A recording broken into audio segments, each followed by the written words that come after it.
With over 30 years worth of experience in the film industry, from doing effects to directing and everything else, it's given me an opportunity to see a vast amount of creative work.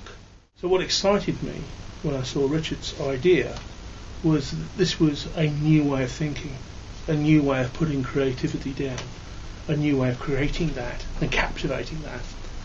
And it excited me straight from the beginning. So I was quite honoured when he asked me would I join him and move this project on. It's one of those, oh, thank you very much, for your eureka moments.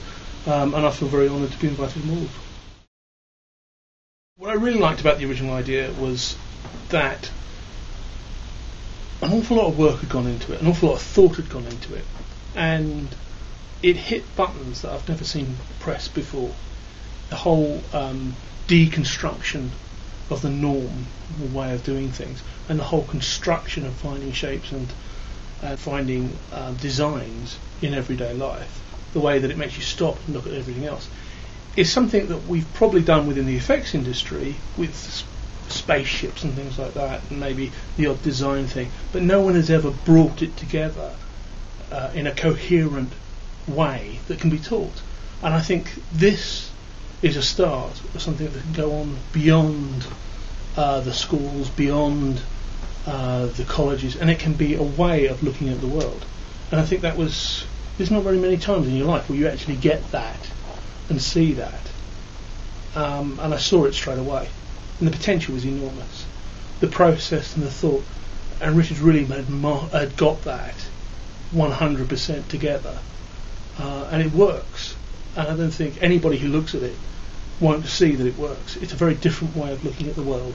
And it opens your eyes to other possibilities. I think that creativity in schools, and with children particularly, is probably as important as any of the other reading, writing, arithmetic, everything else, because creativity is what gives you the child an ability to express themselves.